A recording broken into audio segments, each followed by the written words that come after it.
Assalamualaikum warahmatullahi wabarakatuh. Yang menolak penjelasan ini lupa. Tidak ada sanggahan dari hadits dan Al-Quran yang saya sertakan, dari video rilis satu yang saya upload yang dibantahnya, tapi hanya mengoceh seperti anak kecil, meminta dalil berdakwah di TikTok buat menyanggah video saya yang penuh dengan dalil. Padahal dari kita kecil pada waktu di SD hidup kita sudah dipenuhi dalil, umpama dalil berhitung. Bidah dalam ibadah adalah menambah mengubah tata cara ritual yang tidak ada contoh dari Nabi.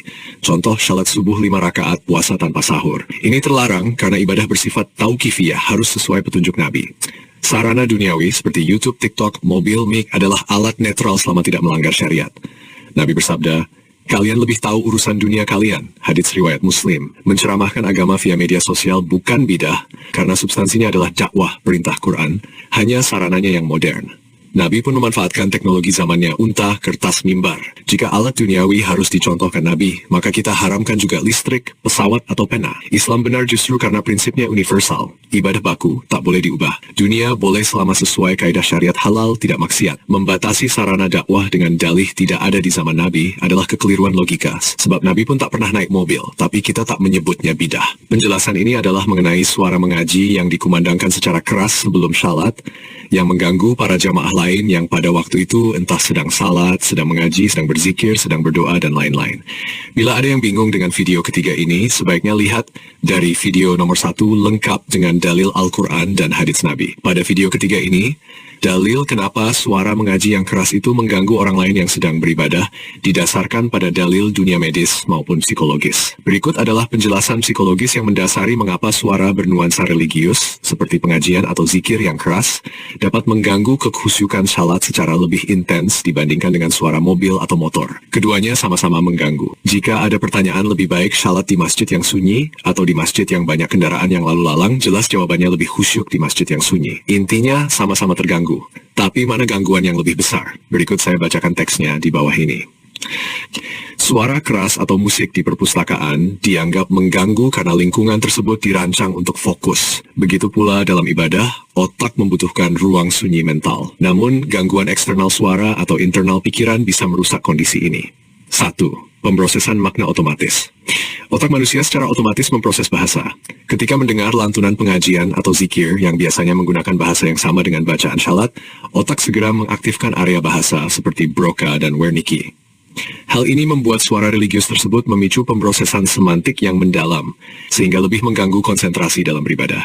Sedangkan, suara mobil atau motor bersifat non-linguistik sehingga tidak memicu pemrosesan makna secara otomatis. 2. Penangkapan perhatian oleh stimuli bermakna. Suara yang memiliki makna dan relevansi konteks dengan ibadah, misalnya pengajian, cenderung mencuri perhatian lebih daripada suara acak seperti lalu lintas. Karena suara religius mengandung unsur ritual dan makna spiritual, ia lebih mudah mengambil alih fokus dari pikiran internal yang sedang berusaha mengumpulkan konsentrasi untuk syalat. 3. Interferensi kognitif. Ketika dua stimulus berbasis bahasa muncul bersamaan, seperti bacaan syalat internal dan suara pengajian eksternal, terjadi interferensi kognitif. Mekanisme yang mirip dengan efek Stroop menyebabkan otak kesulitan dalam mengisolasi pesan yang relevan, bacaan syalat, dari pesan yang mengganggu pengajian. Kondisi ini menyebabkan respons yang tidak disengaja di mana seseorang bisa ikut melafalkan kata-kata yang didengar. Aktivasi mirror neuron. Saat mendengar suara religius yang familiar, sistem mirror neuron di otak dapat secara otomatis mengaktifkan pola perilaku atau gerakan yang berkaitan dengan bacaan tersebut. Ini menjelaskan mengapa seseorang bisa tanpa sadar terikut dalam melantunkan ayat atau zikir ketika mendengar suara tersebut. Berbeda dengan suara non-verbal seperti suara kendaraan. 5. Emosional dan kesan spiritual yang kuat. Suara yang mengandung unsur keagamaan memiliki muatan emosional dan spiritual yang tinggi.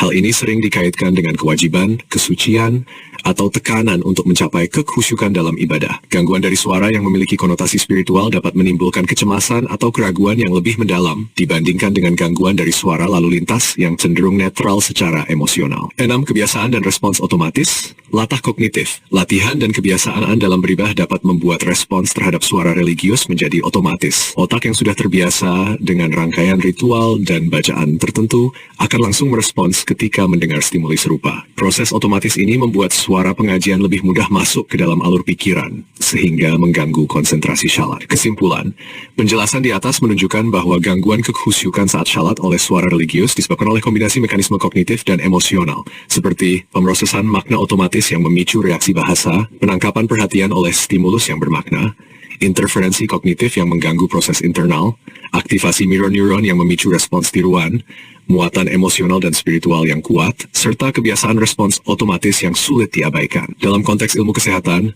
secara keseluruhan dari sudut pandang psikologis, suara pengajian yang keras dan bernuansa religius memiliki kemampuan mengganggu yang lebih tinggi karena ia menyatu dengan sistem bahasa, perhatian, dan respons emosional yang sudah terinternalisasi dalam aktivitas ibadah. Demikian saja dari saya. Semoga apa yang disampaikan dapat membawa manfaat dan menjadi bahan renungan untuk kita semua. Saya mohon maaf atas segala kekurangan atau kekhilafan dalam penyampaian. Wassalamualaikum warahmatullahi wabarakatuh.